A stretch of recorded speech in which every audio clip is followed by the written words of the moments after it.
Death was never a choice for me. I can still feel like it happened yesterday. It wasn't the pain that hurt so much, but more the shock I felt when my husband choked the life out of me. The year was 1962. We were enjoying a pretty decent living and had a small house just down the road from my parents. A perfect spot to raise our kids. That changed September 13th when my husband snapped and took his anger out on me and my twins. He had lost his job at the production plant in town, and bills were piling up. I kept telling him we could make it, but all Brian saw was a cloud of depression hovering over him. I didn't know that sorrow would morph into rage. I could still hear my girls screaming. He took the long, carving knife to their stomachs and legs first. I tried so hard to stop him. In my rush to save their lives, he ended mine, bashing my head against the doorknob and then choking me as my two precious angels watched helplessly. My last thought before I died was of them. Dying itself was easy. Darkness, nothingness, genuine freedom. No matter what they tell you about the afterlife, I can at least say that the transition was effortless. Although there was some time in between when I gained my senses back, I'm not sure how that works exactly, but when I did realize I still had a self, I didn't even know I was dead yet. But my children were gone when I faced the empty world again, and so was Brian. In their place, another family had moved into our home, taken away our things, and changed our lives around as though they didn't matter, as though we were nothing. I wandered the house in a frantic search, trying to get their attention. It was a young couple like Brian and I. Yet, my screams and all my chants got not even a whisper from them. Then I saw my hard reflection in the hallway mirror, and I realized the truth. Scars ran across my body and face. Brian's final gesture of hate towards me. He wanted me to be cursed in this hell because of his guilt toward being a failure. And I was cursed. That part of death is true. I couldn't leave the house. Couldn't even enjoy the sun. I was prisoner in the place I called home, and the people that shared it with me only viewed me as a threat. It was not that I meant to cause any of them harm. I only sought their company. The new couple, Marissa and Edward, had raised a family of their own. Seeing their children play on the same steps mine had, was enough to make me weep. It was the first time I realized my influence could be reaching into the material world. My wails were heard by the family, and they were frightened.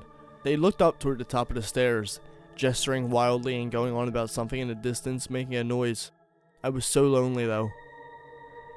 Like a stray dog seeking affection, I tried to make the children feel at ease around my presence.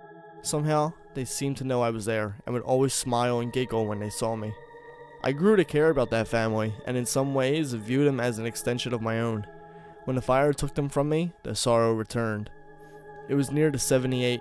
Edward was out on a business trip, and Marissa had hired an incompetent nanny to watch the kids.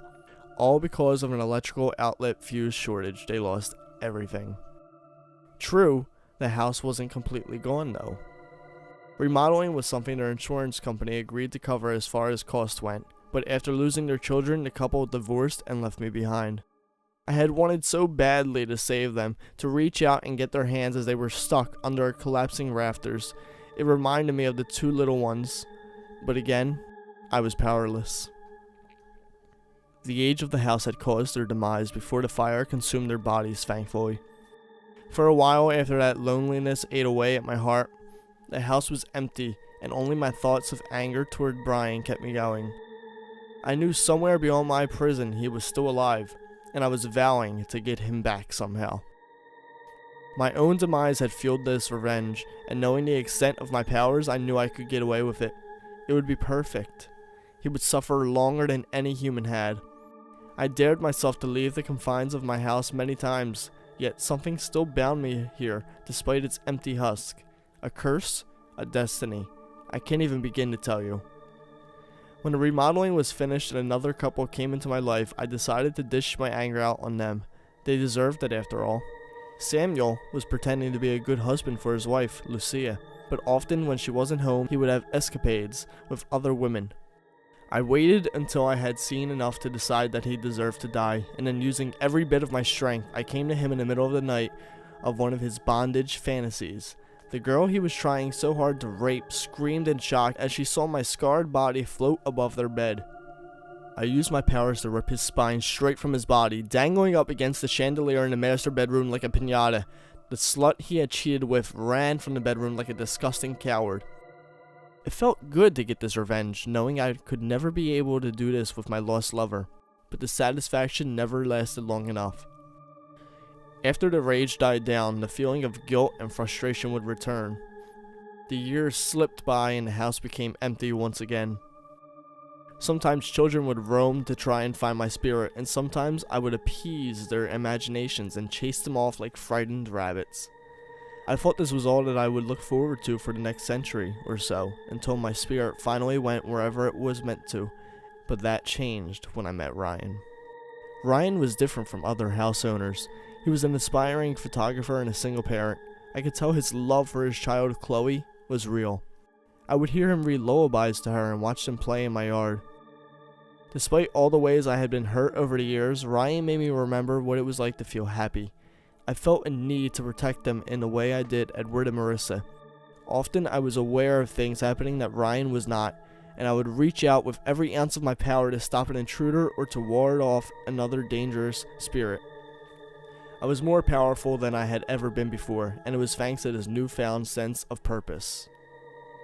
One day, I was looking on as Chloe used her swing near the old oak, and I saw her slip and fall, tumbling down the hill. Her face hit the edge of the pond nearby, and I knew that if Ryan wasn't alert, the child would drown. I didn't care that the sun would harm my ghostly body, nor that my presence would be known.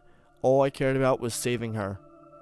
I reached the lake and pulled her from the water, frantically trying to use my pathetic powers to bring life back to her lungs.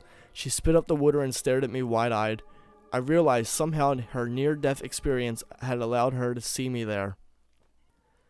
Ryan heard her cries of alarm from his porch where he had been distracted by a phone call and came down to his daughter's side to help her dry off. "What happened, sweetie? Are you alright?" he asked. "I'm okay. The nice lady saved me," Chloe responded.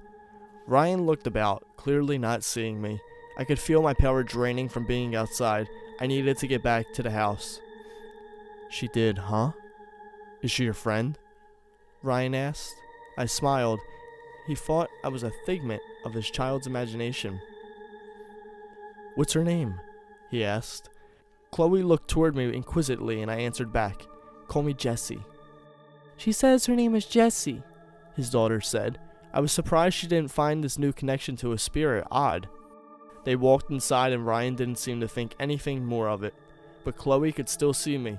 I realized my small act of kindness formed a connection to the world I had never known. Over the next year, Chloe played with me around the house, chasing and going on adventures. She would always be so happy anytime she saw my ghostly face, and her father would only smile and handle his software business, glad his child was occupying herself. I felt guilty, getting love from a child that wasn't mine, and also realizing that one day Chloe might forget about me. I didn't want that to happen. In my selfishness, I told her to tell her father that I was real, to tell him to find out the history of the house. To my surprise, she did as she was told. Ryan listened as she explained that I lived in the house for ages, and that it had once been my home. He didn't seem frightened really, just surprised. Once his daughter finished the story, he seemed deep in thought and then sat down at the table. "I guess I owe you a lot," he realized. I froze. Could he see me? No, but he believed. "How can I repay you?" he whispered. I wanted so bad to tell him that I wanted to thank him. He was making me feel alive in ways I thought long forgotten. Then he seemed to have an idea and ran over to his new computer. He searched for hours, and I only watched in curiosity. Different searches, but all the same question: how to bring someone back from the dead. I held my breath. It seemed too far-fetched to even consider that he would try one of those dark rituals. I couldn't get my hopes up. Over the next few months, though, I saw his attitude changing. He bought books online, occult and alchemy, necromancy. He was determined to make contact with me. One night, he made success using a mirror. He saw my gaze after finishing a chant and nearly fell back in shock. "You! I knew it was real, but I just couldn't believe until..." he said, staring at my reflection.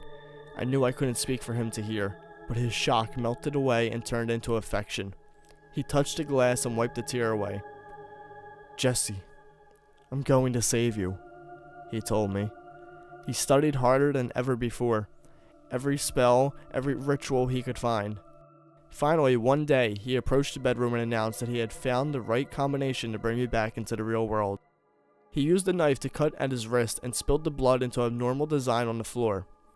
Then he lit candles and covered all the mirrors. He chanted. He was sweating. I could tell it was taking everything out of him for this to work. Finally, after 3 hours, he seemed defeated and passed out. I touched his cheek and smiled, appreciating his effort. Then he woke up and saw my face. "Jesse?" he asked in surprise. "Ryan? You can see me?" I asked. He grabbed my hand. He kissed my face. I couldn't stop my tears. The blood ritual had worked. We sat on the floor crying and laughing as he kept looking at me. Then he took me by the hand and said, "Come on, Ned. Let's go show Chloe." I followed him eagerly to her bedroom and he knocked softly on the door. It was so late that I knew she was asleep, but Ryan was acting like a schoolboy showing off a frog in front of the class. Finally, he opened the door and turned on her light. "Chloe, look who it is," he told her. But she wasn't there. The room was empty. His face went pale, and he checked the locks and windows. I ran outside to see if there was any sign of forced entry. Finally, he reached the top of the steps and then began to laugh madly. I turned toward him and saw him holding the same knife he had performed the ritual on. "You did this. The sanctum. When it brought you back, it took her," he realized. I couldn't even think of the right words to say. His eyes were filled with rage and anger toward me. He moved towards me to strike, but his feet stumbled over the step. I watched as it seemed like in slow motion Ryan fell down the stairs with the knife in his hand. It plunged across his face and slammed through his throat as he hit the bottom, impaling him on the floor. I cried out, yelled to the heavens. Was this my fate, my destiny? I ran to the room where he kept all of his secret books. I studied them all. I needed to know the truth. Finding the right ritual, I adjusted the mirror and looked into the spirit realm that I was freed from. I could see Chloe. I could see the other children there too, Edward and Marissa's and my own. They were all trapped inside, trapped because of my selfishness. I cleaned up the mess that Ryan had made and then vowed to set things right. I bought the house off the market and turned it into an orphanage.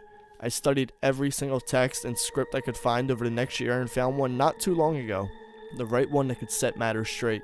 Then I made a phone call. It was a breezy May morning when the man who was interested in purchasing the orphanage came. I was dressed in some slacks and a white blouse, smiling as his Buick drove up to the side of the hill. His wrinkled features and relaxed expression told me he didn't recognize me, and I invited him inside to get some tea. The man didn't even object to the fact that there were no children inside. We sat down in the study and he told me about himself, as though I didn't already know. "Lived across the whole United States like a vagabond back in the day, just me, myself, and I." He laughed as he finished his tea. "Have you ever regretted anything in your life?" I asked him. I already knew the answer. "Nothing to regret, my dear, except maybe never seeing your smiling face before," he laughed. "Oh, but we have met before, in this very house," I said as I took his utensils. His face twitched and I saw a shadow of doubt. "Jesse?" he realized. But by then, it was too late. The drug I had slipped into his drink made it impossible for my aged husband to move. I went to the bookshelf and found a dagger and then removed Brian's shirt. He sat there helplessly in his armchair as I made the cuts into his chest and arms, the proper length and proper depth for the ritual. What is this? How?" He screamed as he felt every cut I made to his worthless body. "A life for a life, and yours will be the last this house ever receives," I told him. Stabbing the knife straight through his heart, I watched with sick pleasure as the life drained from his eyes. Then the blood from his body poured onto the floor, into the wood. I finished the ritual by shedding my own blood with his and then opening all the windows. I waited for a few moments, then looked toward the stairs. I saw Edward's children standing there. I saw my own 2 beautiful angels and Chloe. They all ran down the stairs and leapt into my arms. They giggled. They shed tears. We walked through the blood and into the light, and I took their hand and led them from the hell we all had been imprisoned in for years.